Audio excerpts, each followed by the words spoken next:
everyone, welcome to the Lazy Dragon Gaming Experience. I'm here with Tom, my husband, and we're going to give you a bit of an introduction to ourselves and what this podcast is going to be all about. How are you doing, Tom? I am great, because I have just had my breakfast. Excellent. I have been fed and I have coffee, so I am wonderful. So we figured that as it's the gap between Christmas and New Year, that we do sort of an episode 0.5. Yeah.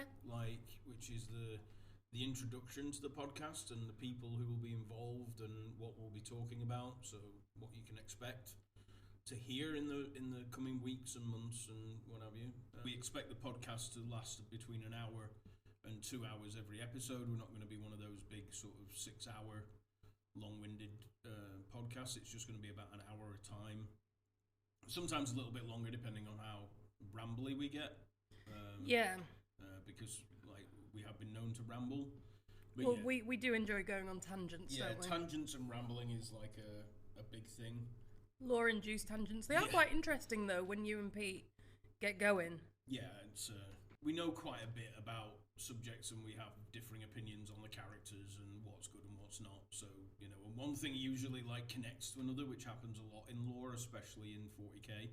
You'll be talking about one character and they'll have interacted with another, and you'll remember that at that point, which brings in that character who's interacted with another character, and you're like, oh, the thing, and do you remember this thing, and the time they did that thing, or oh my god, I can't believe they wrote this thing. So we figured that'll happen quite a bit. It's quite good, though. Yeah. I enjoy that. So just to give everyone an idea of what we're going to be covering, we're going to be covering 40k lore, Warhammer 40k lore. We're going to be covering Old World lore, which is old Warhammer fantasy, and hoping that we can find someone who knows Age of Sigmar lore to come and tell us about that, because neither me nor Pete really know a lot about Age of Sigmar lore, because we didn't really get into it. It wasn't something that either of us got into.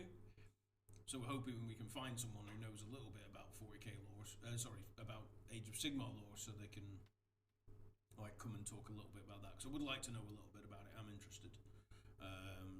So hopefully that's something we can find someone to do. There's quite a lot of interesting bits throughout the end times and the start of Age of Sigmar. And yeah, the end times is great. End times is fantastic. It's like the end of the old world. It's we could do maybe 20 or 30 episodes just on the end times of the old world with the characters that are involved in it, because they bring everybody into it, so there's a lot going on. But then the minute it becomes Age of Sigmar, both me and Pete's knowledge of it sort of drops right off. We know the big players. The big players are still the same players that they were in the old world, but they have different goals and end games now, so, and different sort of rivalries and all that sort of stuff. So hopefully we'll find someone who can talk a little bit at length about it and sort of fill me in on, because that is a bit of a gaping hole in my sort of knowledge. So, how did you get into the hobby? What's your relationship with the hobby, and do you want to talk a little bit about how you got into it? I can do. I've covered it a little bit before, but yeah, basically I walked into newsagents. I saw a copy of White Dwarf. I picked it up. It had a battle report in it. The battle report was, I can't remember what it was now. I'm pretty certain it was orcs and something in this battle report, and I love the models, and I love the idea of it. And so I went to Games Workshop Preston and spoke to those guys, and got into it that way. And that's basically how I got into it. I then... how old were you when you got into it? 20-ish, 21. Just before our Claudia was born, so around then. Yeah, I got into it. I played fantasy. I quite enjoyed it. Didn't get many games in. It was hard to get games in. There was no store other than Games Workshop that you could go to play then in Preston. So I hadn't opened a store by then. That wasn't what I was doing yet. And then I sort of dropped off a little bit after that, and then I did open my own store in the alley bookshop, but we didn't do miniatures at that point. So I had a bit of a break for a while, and then after that I got back into it when I opened what would have been my third store, technically, as Harlequins. And when we moved into where it's currently located, Red Steel, which is Ben, Chris, and Pete, and this is where I met Pete, or got to know Pete better, I should say. And we moved in. They moved in, and they were a miniatures club, so the miniatures club came with them, and that's when I started to take more of an interest in it, and it grew from there. So the last 10 years, really, but in that sort of gap time, I still have kept up with, especially the fantasy lore, which is my favourite lore. But it's ended now, so it can't continue. There is no continuation of that lore. It's reached a conclusion, so everything is just rereading the old stuff. It doesn't gain any new stuff. And even when they bring out Old World, it won't gain really any progression. It will be filling in blanks of the past, because it's set in the past of where the Old World was. So it's set in the time of the Three Emperors, which is a good couple of hundred years before when Old Fantasy Battle was set. So that'll be kind of cool. So it fill in loads of different blanks that are missing. The time of the Three Emperors is pretty well covered, but everything that went on around them isn't. So that'll be really cool. But yeah, fantasy is my favourite, and then I got into 40k more when Age of Sigmar started, because everyone rebelled against Age of Sigmar when it first came out. Everybody went over to, all the miniatures players moved over to 40k or 30k, and I started to get sort of by osmosis the 40k lore, and then sort of got into that as well. But I'm not a huge fan of the game, but I do like the game. But I do like the lore, I do like the characters. A lot of the characters are very well written. There's a lot going on with a lot of them. They've got a lot of really cool background. Commander Dante and stuff like that. Dante being one of my favourites. His story is amazing. Listened to it many times now. Oh, I know. I know. So Dante's story is particularly good, and I kind of really like the what's the best way of putting it? Would be like the sort of the very tired old soldier.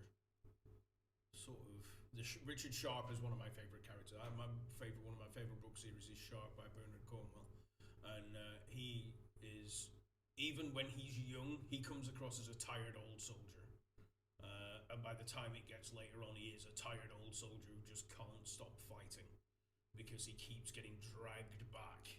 No matter how many times he tries to get out, he just gets dragged back. And Dante is very similar.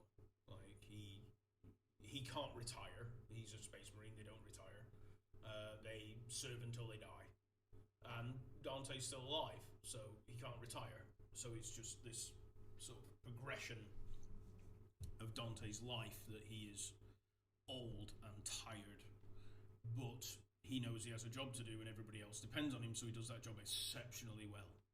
And he fights through this melancholy and comes out as the glorious hero at the end, which is, if you've read the book Devastation of Baal, which you should, if you haven't, you're going to get it recommended a lot on this podcast because everybody on that is doing it loves it. The end of Devastation of Baal is heartbreakingly beautiful. Stuff like that. So yeah, I really like the lore. I actually prefer the lore to the games. I think the lore is more interesting than the games. Lore is, I love a good story. I'm a role player, a Magic player, a card player. I'm a Disney fan, I'm a Sharp fan, I'm a Terry Pratchett fan. I love a good story. I love the character-driven stories. I like country music for the same reason. Songs that tell a story. So I'm very keen on stories. I like listening to and reading fan fiction, audiobooks and all the sort of films and movies and things. I'm a big fan of all that. So the lore interests me more than the game. That's not to say that bad games. The game's good. But the big lie of owning a game store, you'll get to play loads of games. No, you won't. You'll get to organise other people playing loads of games. You will be organising other people to play loads of games. You will never get to play a game. I wasn't really interested in anything in terms of nerdiness or geekiness at all until I got to uni. the only sort of fandom that I'd experienced prior to going to university was the Harry Potter fandom, and even then I only ever experienced it in terms of reading the books. None of my friends enjoyed it, so there was no one really to discuss it with outside of my home. My mum got really into reading the Harry Potter books as well, and we went and we saw the movies together every year when they came out. And that essentially took me from the age of 6 years old to the time that I was 18. And then I went to university, where I wanted to try role-playing. So, of course, the place where I started was the local live-action role-playing group, which is where I first met Tom. And then, after I'd started live-action role-playing, LARPing, I was invited to join a tabletop role-playing group. Again, which was great. And then somehow I became the chairman of the Tabletop Gaming Society at university. You jumped quite a bit there, though. You jumped ahead a bit. Have I? Yeah. So, first of all, you came into my shop for the D&D group. It was a Pathfinder group. It was a Pathfinder group. Some sort of hanging around and what have you. Played a few different games in there. And then I did play Vanguard as well, yeah. Yeah, you played Vanguard. Various other things. I wasn't very good at Vanguard. Card games are card games. You're either good at them or you're not. Yeah. And then it sort of progressed from there. Like, it wasn't just a jump from... No, but it was... Because you joined the Tabletop Gaming Society and you were... But I didn't know I joined it. Well, no, that's fair. I didn't know that there was one. I didn't know it existed. Well, you did by the time you ran it. By the time I ran it, yeah. That was... Yeah, but it was just... In my head, it's just such a bizarre jump. I was just... Like, nothing to do with anything role-play-y or board gamey or anything at all. And then all of a sudden, I was the queen of board games at university. Yeah, that took a lot longer than you think it did, I think. Probably. I think it was like, it wasn't quite that fast a jump. It was in the space of a few months. It was about a year, I think. No. Yeah. No, it wasn't. Because Okay. it was January 2012. Right. No, not January 2012. January 2013, Right. when I started role-playing. Right. When I started with the LARP, and then sort of middle to end of January when I started tabletop role-playing. And then... It was September by the time you took over. So it was about a year. Technically, I took over that July. Yeah, but nothing happens in July, so... No, that's true. So it was But I about a took year. over in September, so it was about a 6-month period. From going from nothing to 100. I went from 0 to 60 in like 0.5 seconds. Yeah, I mean, it was a big gap. Because in that space of time as well, I didn't know that the Tabletop Role-Playing Society existed, or Tabletop Gaming Society existed. Well, that was probably because they did such a piss-poor job of telling anybody about it. But, Oh, absolutely.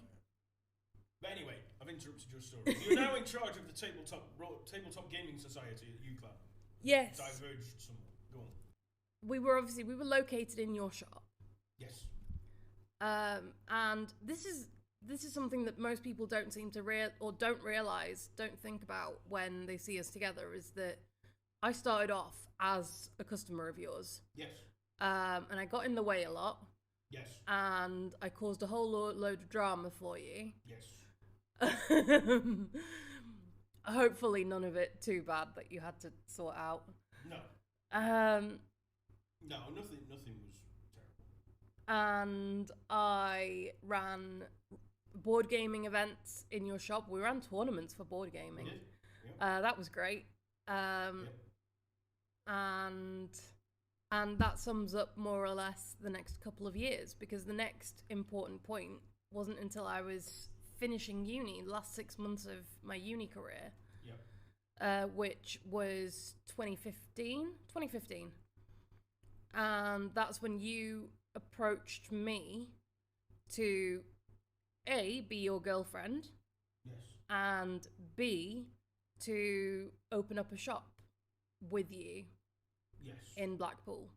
Yeah, I'd been asked by a few people to open up a shop in Blackpool to save them coming over to Preston every other day, basically. So yeah, so that was the reasoning behind that, was customer request basically. So, and then yeah, our relationship progressed pretty quickly because we had a lot of fun. It was great, and then we opened up the Blackpool shop. By that June. Yeah. We found a place. Everything was going swimmingly, and then we moved it because it wasn't going as swimmingly anymore. We have a lovely place now, though. We do. We have a great place now. Um, But that's besides the point. Yes. So when we decided to open up the shop together, that's when I started trying to learn more games yeah. than what I had previously experienced.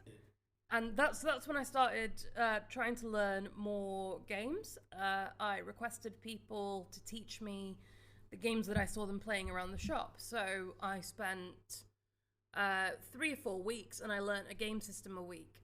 So I learned to play X-Wing, then I learned to play Infinity, then I organised a learn to play 40k night for the Tabletop Gaming Society.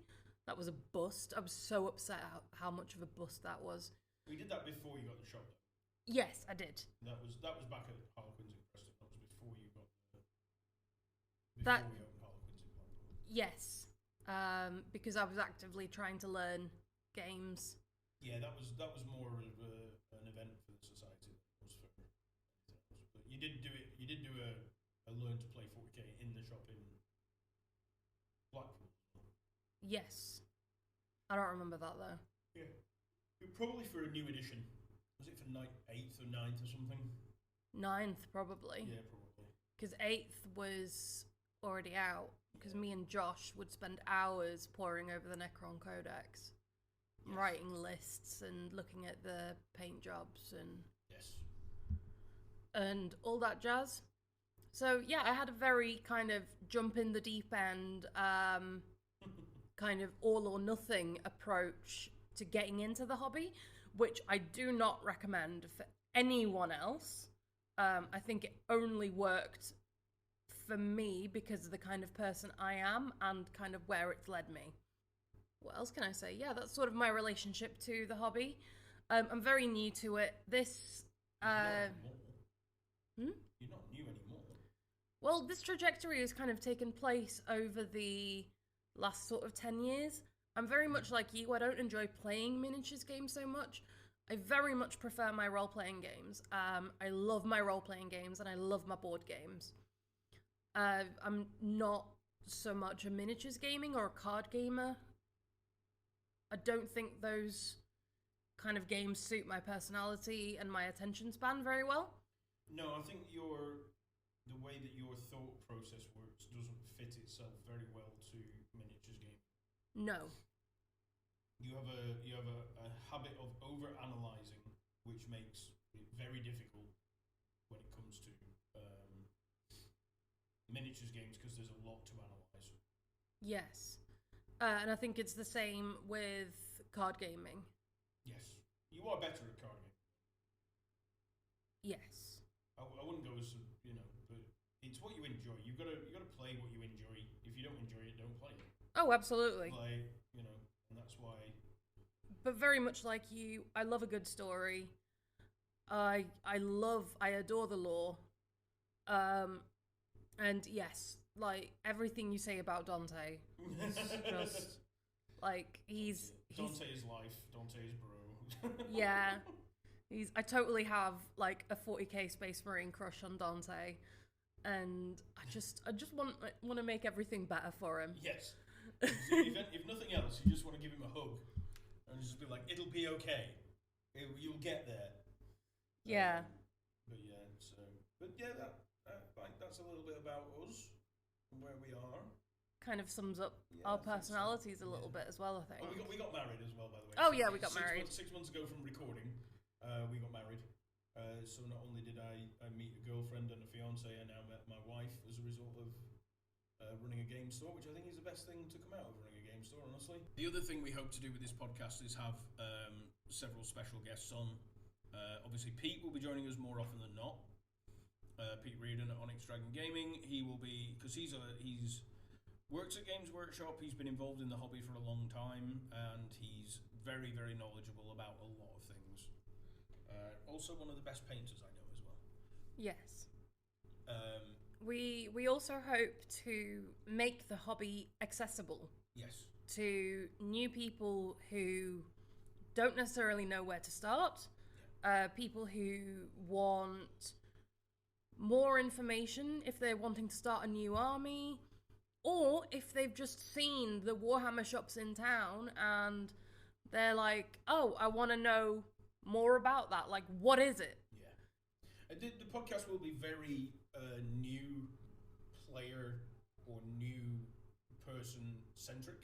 It will be like, if you're an old hat at Warhammer and you know, like, we've been around it for a very long time, we'll probably either be telling you stuff you already know or refreshing your memory about it.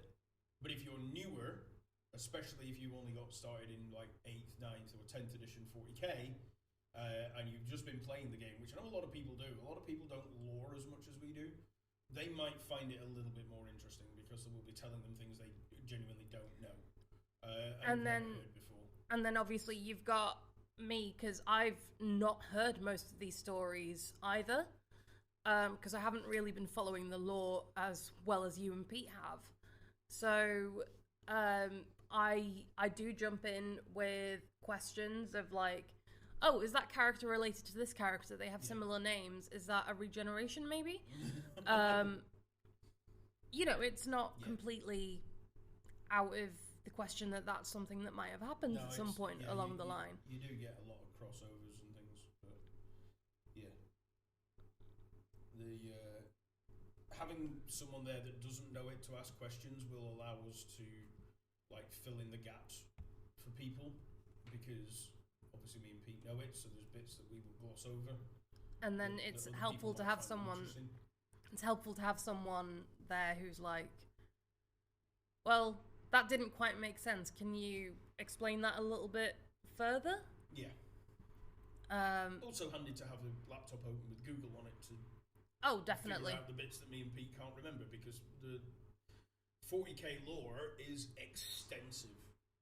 Warhammer Old World lore, the fantasy lore, is not too bad, but 40k lore is huge, and it spans over 10,000 years worth of stuff, and a million planets, and hundreds of millions of people, hundreds of billions of people. So, like, trying to keep track of it all is really awkward. Like, dates are practically impossible.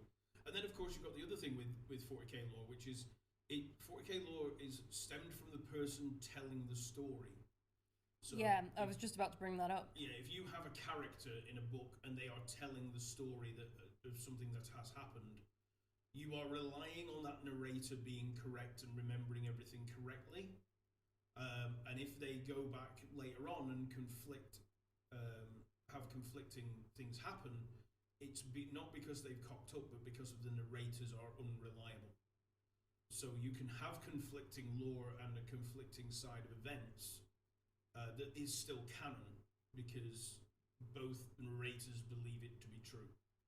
So, you know, the good guys are usually the people that win, and the bad guys are usually the people that lose, based on who won and who lost. So, for example, during the Horus Heresy, the heretic Astartes, the bad guys, they lost. Well, that's only the case because they lost. You know, and they would tell you a different story about why, you know, they all became what they became.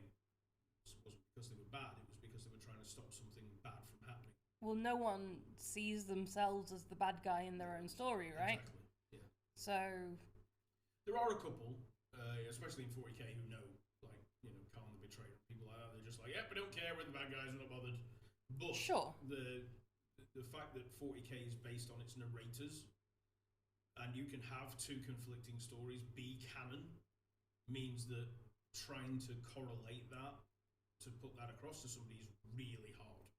So having somebody who doesn't know to say, hey, you said this, is that right? And you're like, yes and no. But having someone to check it and fact check things and whatever, because people have correlated it, it all exists online, because obviously every section of it exists somewhere. It's just finding it and putting it all in one place is practically impossible. So, but we will be trying That, and I think the most important thing to bear in mind is that in 40k or any of the Warhammer universes, there is no good or bad guy explicitly. There are, I think, because everyone's just trying to go about their lives doing the best thing that what they think is best. No, I think kind of, but I think in old world, in fantasy, it's a much more clear distinction. Sure. The good guys do tend to do good and heroic things. It's very old, high fantasy, high magic, Lord of the Rings-esque stuff. You know, the good guys are good and the bad guys are bad, and there are some grey, but not many. But everybody has their own motive, and their motive might not necessarily be bad. But it doesn't matter. They're still bad people. Whereas in 40k, there's a lot more grey. Like, good people, Dante, especially back to him again, Dante orbitally bombarded 100 worlds and killed 100 million people. That is not a good act. No, it's not. Like, and he did that because he couldn't evacuate the planets. The Tyranids were coming, and he needed to not have them eat them. But he still orbitally bombarded them. Yeah.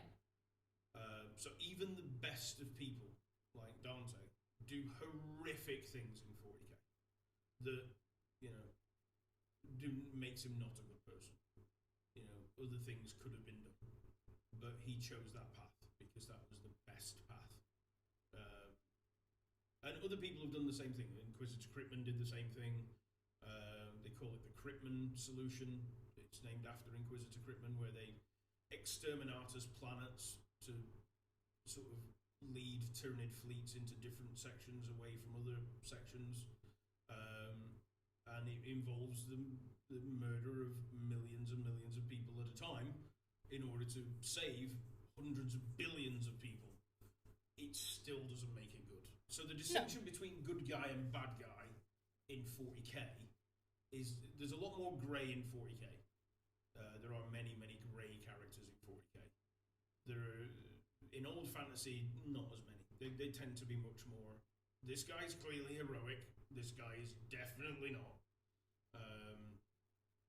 Stuff like that. But yeah, in 40k, it's called the Grim Dark, and it is very grim and very dark.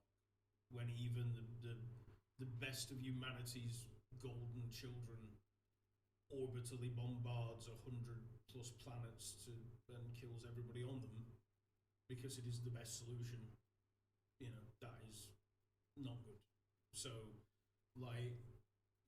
that's the thing you can kind of expect, is that despite them being good, it doesn't make them nice or without stains on it and faults, and they make mistakes, and the mistakes cost a lot of lives.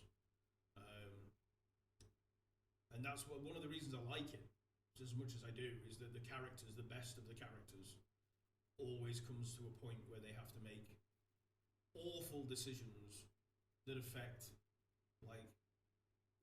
it's not like it affects our planet. In the 41st, what is now the 42nd millennium, when these characters make these decisions, it affects sections of the galaxy and everybody, and then you're talking trillions of people that this one decision will affect, and making the right decision will determine how their lives progress, and if they even progress at all. So, it's why I like it so much. There's always these big. And flip side of that, occasionally it's just a dude with a gun trying to survive. Yeah. Against that, it's like. I mean, one of my favourite stories, absolute favourite, is Grimaldus and. Oh. Hell's Reach. Yeah. Yeah, Grimaldus and Trooper Andre. Yeah. Yeah. I do love that so much. So it's one of my favourite stories, and I hope we get to tell it in. I think we will. I think we'll dedicate an entire podcast to Trooper Andre at some point, because he is possibly the best character that is just a dude with a gun. Yeah. Trying to survive this hell on Earth. Beside, humanity's greatest super soldiers and the reclusiarch Grimaldus and his retinue of Black Templars, while being, cut down left and right by orcs at Hell's Reach, and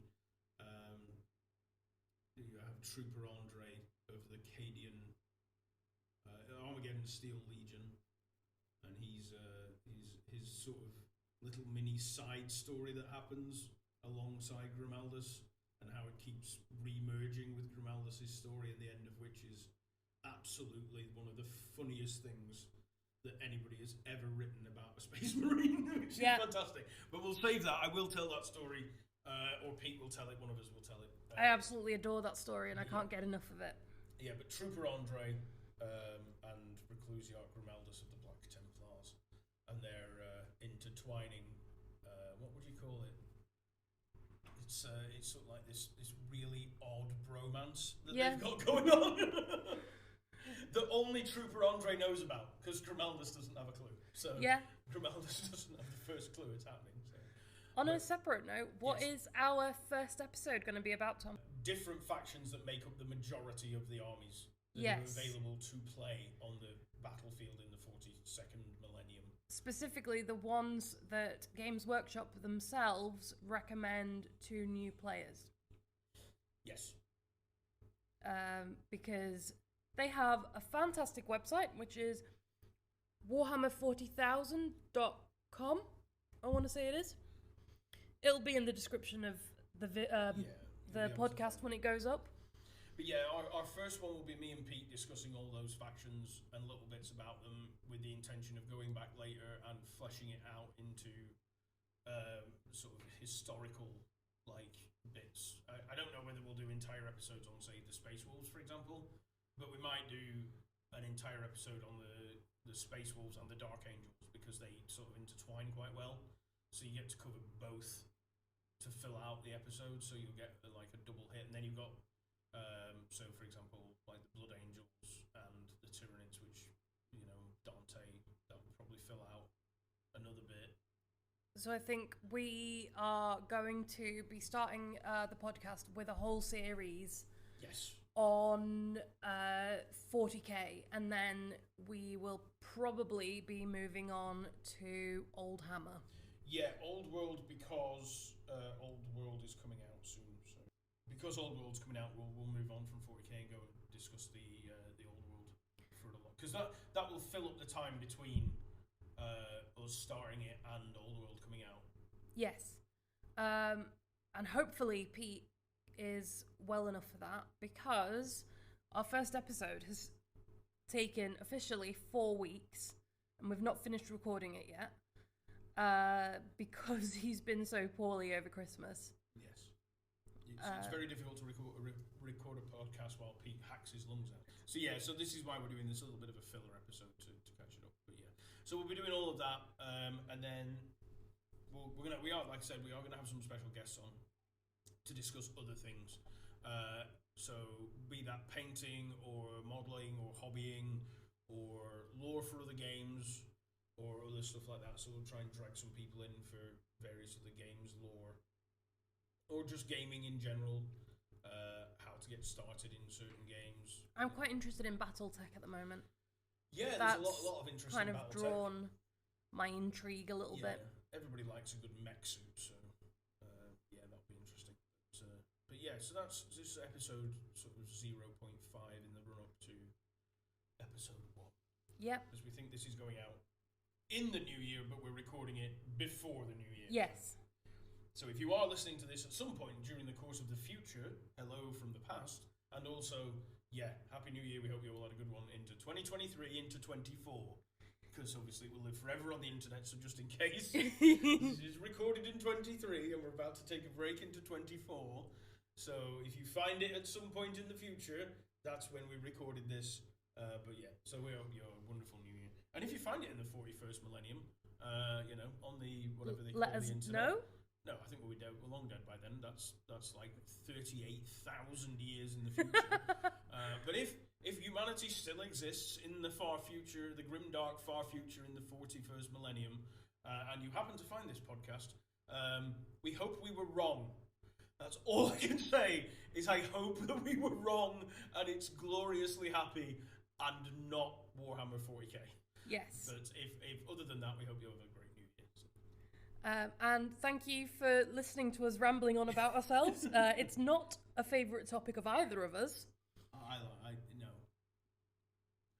No. I thought you were going to contradict me there and be like, no, I love talking about myself. I was going to try, and then I decided against it. I had no basis for that argument whatsoever.